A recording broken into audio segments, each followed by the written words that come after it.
Today, we're talking about what happens after you leave, after you make that exit, but your body still feels stressed, your mind still replays it, and part of you still feels tied to that old self. My guest today helps women get to the root of these issues. You're listening to Sis We Outta Here, the podcast for the woman who looks good on paper, but feels like she's disappearing in real life. I'm your host, Miriam Davenport, the Exit Queen. I left the job, the relationship, and the version of myself that kept shrinking just to survive. Now I help women just like you break cycles, speak up, and design a life that finally feels like home. Whether you're in the middle of a major exit or just waking up to the truth that you deserve more, this space is for you. Here we have real conversations. Sometimes it's just me. Sometimes it's powerful women sharing their exit stories, but every time we keep it raw, honest, and purpose-driven. So if you're ready for real freedom, let's get you free. Let's start your exit. Nami Bates is a psychic energy healer and hypnotherapist who helps women release emotional attachments to the past. She helps them rewire subconscious patterns and embody their higher self to help her clients go from feeling stuck and drained to confident and aligned in their next chapter. Nami, welcome to Exit with Fire. Thank you so much for having me. I'm happy to be here. Yeah, it's great to have you here. I'm so looking forward to this topic. First, I want to get real simple. When someone says they're an energy healer, what does that actually mean in everyday lingo? It's pretty broad, actually, when you think about energy healer, there's many different types of healings energetically.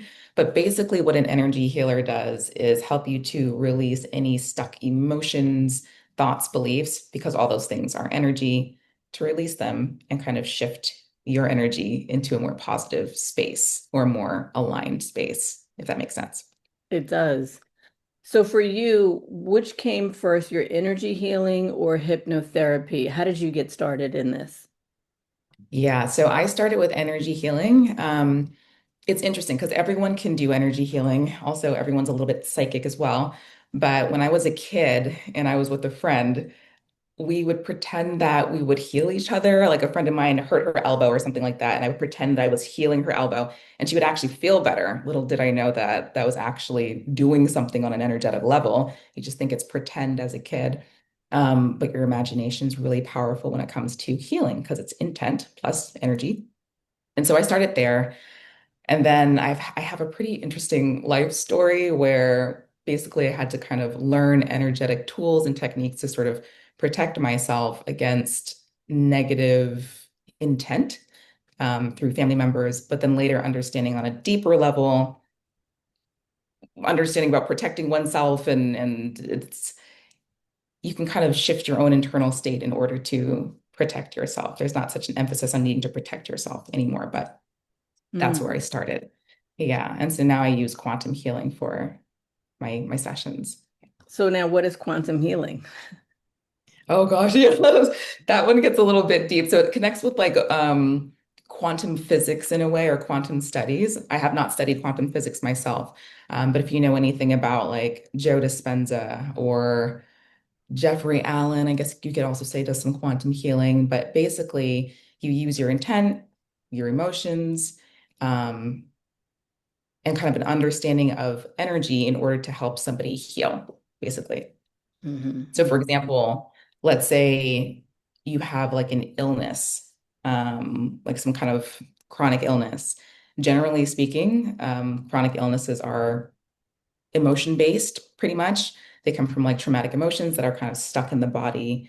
And so, on a quantum level, we set an intention to focus on that area of the body and then use intention and emotion to release whatever block or whatever illness that you have. Mm.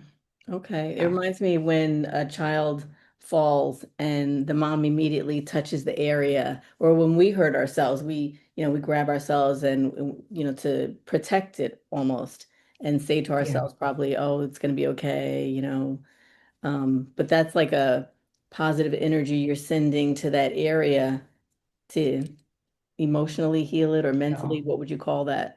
Yeah. It's emotionally, mentally, it's all energy. So yeah, it's exactly like anyone can heal themselves. That's also something that I like to emphasize as well with my clients is like you can heal yourself. It's helpful to have other people with you to help you heal, but you can actually do all the work yourself, which is what I did for myself when I was going through my deepest, darkest Right. periods of my life. Hmm. Yeah. Well, you treat women in midlife also, and typical issues that women my age who have faced at that age is identity issues, like maybe women don't know who they are anymore after the kids leave for college and nobody's around, or unable Yeah. to set boundaries by saying no at the workplace or even in relationships, or just Mhm. feeling exhausted all the time, no matter how much sleep you get. And sometimes, we chalk it up to menopause, and it very well could be. But how does it show up when they come to see you? What does it look like? I know that a lot of women that I've worked with who are in that space, there seems to be almost like a some kind of collapse that has happened that kind of shifts them or ushers them into a space of having to like reflect on where they're at in life or whether they really like where they're at or whether they've really been living the way that they want it to live. So what I usually help with is to help them to understand that they can, one, create a new identity for themselves, and also understanding that you are not your thoughts, you are also not your emotions, you're not even your beliefs. These are all information. It's kind of all like programming.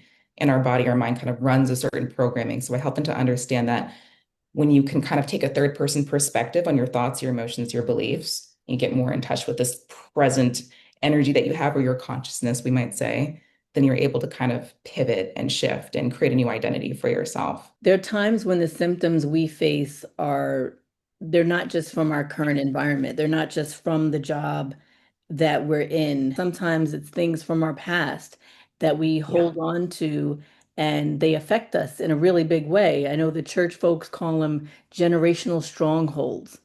Do people ever come to you with a specific issue, and through energy work, you're able to sense something that's even deeper, like from a past or a traumatic experience that happened? Yes, that happens often. I also help my own self heal through certain patterns or certain things as well. But for example, let's say someone has had toxic relationships their entire life. They can't seem to shake a toxic relationship. This can stem from the energy that they hold within themselves or the belief systems that they have within themselves about relationships, about what they feel that they deserve, about familiarity in terms of relationships, even if it's something that they don't like. And also understanding again that your beliefs, your thoughts, your emotions, it's all energy. And on an energetic or more quantum level, like energy attracts like energy. And so we only kind of think from like 5% of our conscious mind. The rest of it is subconscious. And back there are all these thoughts, emotions, and beliefs that we are not usually consciously aware of, but they have a certain energetic signature, which can kind of attract certain things into our life on repeat until we filter it or clear it out, or some say learn the lesson. Um, so this is also why I really like hypnotherapy, because hypnotherapy is also just another form of energy work, but it works more with like language, to help someone get into a relaxed state so they can connect with the subconscious and delete old programming, thoughts, emotions, beliefs, and embed or program themselves with new programming that's helpful or more beneficial. And especially in terms of like romantic relationship kind of things that has a lot to do with self-worth. That can also be passed down through lineage. If you look at like your mother's side of the family, your father's side of the family, and what they've experienced on repeat, what the patterns are there. I think also it's called epigenetics, where Hmm. you are kind of given the coding that your family line has had. But it's all energy, which is great. It's not like something you're stuck with or can't change. So So yeah. when people come to you, do you combine the hypnotherapy with the energy healing, or do you have to hypnotize them first and then what, how do you do that? Yeah, so I combine the two and also do intuitive work so I can kind of sense and see intuitively where someone might have blocks or what if they have a specific problem that they're wanting to focus on. I can kind of see the deeper energy connected to that or where it's kind of coming from. And then we go into a deep dive energy healing. I'll also share with them like an energy, like a self energy healing practice that they can do by themselves. And at the very end, usually I go into a hypnosis. So I combine it. I don't do hypnosis just by itself even though it does work just by itself, but I do what's worked best for me, which is the combination of all of them. What are some Yeah. signs that a woman is disconnected from her body, even if she thinks she's functioning fine? Mm. There's a few signs. So avoidance of feeling emotions, and this can come as like you feel anxiety, you feel stress, and then you try to do something to avoid that feeling. Or if you literally just don't feel like you're really in your body, like you're kind of not fully here and you're out here all the time. Or if you're stuck in your thoughts and you're on a thought loop and you're not really experiencing the present moment in which you live, which a lot of us aren't always in the present moment. A lot of us are in the future, in the past. Um, and also like health issues as well. That is a space where you're disconnected from your body. Because when energy doesn't flow, when you're not fully in your body, you get sicknesses, energy gets stuck. And that's usually because we haven't processed certain emotions or things from the past. So that brings me to how do you know when someone has actually, or how does the person even know that they've been healed from something versus they've learned to cope with it? Usually when we learn to cope with something, the irritation or the upset is still there. Like we can still feel it. It's triggerable. And then we try to cope with it, which also kind of creates a belief where like we can't get rid of this thing. We can't move past this thing. We have to manage it. And when you actually heal from something, usually you're not thinking about the thing that you have to cope with anymore. That it's not at the forefront of your mind. It doesn't take over your day. You're not thinking of all the ways that you can manage it. It's just not there anymore, as if you're in like a new body. When people come to you for treatment, is it like a once and done session or is it continuous? There's not really a protocol. I don't like to force anyone into something or you need to do this program. But usually I would suggest one session and then to see how they feel after the session. Some people have really big shifts right after the first session. I recently had a client where we were working with her and she was very ready to release some of the old patterns she had, some connections with some abusive people from the past, and also some physical health issues that I actually didn't know about when we were doing work on her. And then a couple days after, she got back to me and she said the person who treated her poorly that she cut off reached out after the session. This has a tendency to happen when you release energy from somebody who hasn't been the best for you or you shift your Yes. energy. Mhm, They reach out again. mhm. And also, she felt a lot lighter, and her cycle, her period came, and she used to have chronic period pain, like myself. I used to have that as well. She didn't have any pain for the first time, which Mhm. was also kind of surprising for me because we didn't specifically work on that. But I think what we did was release a lot of lineage trauma and self-worth around sexual identity, things like that. Yeah. Um, and then some people like a regular, like once a month thing or once every 2 weeks. I don't recommend having it every week because I don't want anyone to feel reliant on the session. Mhm. Like twice a month, I think is perfect for anyone who's wanting like a regular session. Was this something that you felt like you were being led towards at some point, or did you always have these intuitive gifts?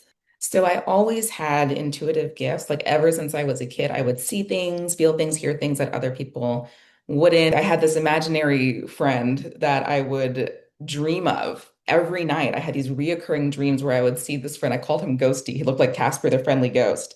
And I would tell my parents, I'm so excited to go to sleep so I can hang out with Ghosty. And we would go on these adventures. Like, what kid is so excited to go to sleep? Um, and we'd go on these adventures. And I remember I would have this out of body experience before I would sleep, where before I was actually asleep, I could see myself from outside of myself, looking down at myself in my bed. And my bed would start spinning. My body would levitate and go into a portal in the top of the ceiling. And then I would land wherever that portal was, and there were doors. And then whatever door I chose would be my dream. And that's how I would fall asleep up until I was like 9. And Wow. then things kind of changed. But for like 4 years straight, I would have dreams with Ghosty and we go on adventures. Yeah. So Really? that's one kind of metaphysical experience. But also, I would have experiences where I could pick up on people's past loved ones who died or like pets who passed away. Certain information would come through. I would also, I don't want to say I was getting haunted, but when you're a kid, you're kind of susceptible to all kinds of energy and things coming in. And so when I'd wake up in the morning, if my eyes were still closed, I could see faces and people talking. Um, and then if I wake up fully, then it would kind of dissipate. But those Mhm. are some experiences but on a deeper level, kind of the reason why I'm doing what I'm doing now, basically. And this is on my page. My life story is on my page, so this isn't like new information, but um, my mother and father had a divorce. My mother didn't take it very well, and she started doing what one might call black magic. So she had like a little mud man of my father, and she had altars all around the house, one in my room, one in her room, one in the bedroom, which made like a triangle around the house. And there was a lot of really weird things that were going on, kind of like haunting or poltergeist things, where in the middle of the night, I'd feel someone like stepping on my chest or my stomach. Mm. My dad would have his own experiences because he was also really open to um, different kind of alternative esoteric things. And then I also had an aunt, well, two aunts actually on my dad's side of the family who are very psychic when her eyes aren't really good, but she can see everything very well. I think even at a certain point, she's worked with police or worked with finding people. And then my other aunt spoke with animals, and that was her career, where she was like psychically in tune with animals, could see what was going on with them, runs in the family. But that space and time where we were kind of dealing with some of the things that my mom was doing, we were dealing with that on an energetic level. Unfortunately, my father took more of a banish the demon kind of approach and didn't really understand the importance of the emotional energy in combination with clearing energy. And it just created like this space of warfare. And later, my dad kind of created a small cult where he said he's the creator of the universe and that everyone's souls are created underneath him. Um, and I had to break away from that. It was very unhealthy. That kind of energy also showed up in my relationships, my dynamics with men, with other people. And so I've kind of distanced myself from majority of my family members and had to relearn a lot of what I learned energetically and learn what actually works, what is actually empowering for people, actually healing for people, especially women, because my dad was a bit of a misogynist. You don't really know that when you're a little daddy's girl. And, misogynists treat girls a certain way and women differently. And I realized that when I became a woman. Um, so yeah, there was a lot. The reason I do what I do now is because I understand how it feels to be oppressed, how it feels to put others above yourself. And also, I had so many chronic health issues that were emotional, that were connected to emotions and also connected to lineage. My dad's repressed anger that he never processed, my mom's repressed shame that she never processed. And I had chronic stuff where I was in the hospital several times for health issues. Mm. And in the time where I removed myself from my family and I started trying to take control of my own life, my own emotions, my own health with energy healing work and hypnotherapy, 4 months, I recovered from stuff that I had for 17 years, Wow. baffled, including chronic period pain, which would have me debilitated every other week except for 1 week in the month. I only had 1 week of normality from my cycles. I wanted to like end myself sometimes because of the cycle pain. The period pain was so bad, and that runs through my family. I don't have period pain anymore. Mm. Wow. I don't have chronic health issues anymore. Like it's wild what you can do and how you can heal on your own. But that's kind of my origin story, a little short version of it. But yeah. Yeah, that is wow. That is truly amazing to be able to heal yourself from those things. And that brings me actually to a portion of my story, because that's why I can relate to this so much with energy healing. There was a point when I was dealing with a serious illness, and it was with my thyroid. My body was crashing, and it was literally shutting down. And after only about 2 days into it, I could barely walk. Like, it was everything in me to even lift my leg to move to the next step. And I was scared because it seemed like it just came out of nowhere. And I went to doctor after doctor. They gave me all these medications. And then I quickly realized that, these doctors are going to get me tied to medicine for the rest of my life. Yeah. And I don't want to be that way. I don't want to feel that way. So I had to start finding other alternative pathways to address my own stress and at the nervous system level. And that led me to explore things like energy healing, energy regulation, breath work, nervous system healing. So I know they work. I know they work. And I incorporate some of that inside the work I do with women as well. So I applaud you for doing this and being able to do this not only for yourself, but other women also. Yeah. What is the cost of ignoring your body's signals for too long? I mean, we know we just said what the cost was for us, but what do you think Yeah. in general? Oh, I mean, I think definitely it takes a toll on your physical health, um, on your mind. And I mean, like, we kind of grew up in a society where it's normalized to ignore your own body's health cues or like physical cues, emotional cues, our intuition. It's normalized. And so it separates you really from yourself. There's like so many people, I don't know, like, I think there was an interview about this, but also a friend of mine worked in a hospice and he asked certain people at the end of their life, like, well, is there anything that you regret? And they said the one thing that they regret is not doing what they wanted to do when they were younger, or not doing what felt true for them, or taking a risk, or, not staying confined or boxed in, or ignoring what they really felt pulled to in their life. So it can cost you an authentic life as well. I truly believe that. And that's one of the reasons why my first thought was to revisit dreams that I had from a child of traveling and moving abroad. And so as soon as I could, I was like, you know what? I'm in the thick of things right now, and I just need to cut the ties and just go. And so I made the Yeah, decision and I moved on it, and here I am. I love that. It's like one of the best things to do to like, it's one of the scariest things, but also It's the like best things to do scariest, to but like, it you just things just they're gonna work out. They just do. yes, yes, And I was in the thick of bills, you name it, I was in it. But I just yeah. had to do it for my own sanity and emotional and mental, physical health. If someone feels exhausted or burnt out, but doesn't have access to therapy right now, what's something or a small thing that they can do this week to calm their own nervous system? Well, there's a few little things. I actually love this question. I think being in nature is a really easy way to receive an energetic clearing without thinking like you have to do so much or worrying whether you're doing something right or wrong, which is actually kind of gets in the way of healing yourself. But if you're just in nature, connecting with the ground, trees, whatever it is, that's going to help you recharge. It's going to help you reset. But also, if you don't have access to nature, something that's very interesting that I learned in the hypnotherapy, my hypnotherapy practice, was that your mind doesn't really know the difference between what's real physically and what's not. And so even if you don't have access to nature, you can close your eyes and just imagine that you're in nature, almost viscerally. Feel the ground beneath your body, the air around your skin, however that feels for you. And just setting the intention that you connect with the earth. You breathe in the energy of the earth and breathe it out, just connecting with earth. And that's already going to shift your energy. And another thing on a hypnosis level is also just understanding like your body has everything it needs to heal itself. And so just having that understanding as well, you can heal yourself, and certain emotions will trigger certain chemicals in the body that create healing.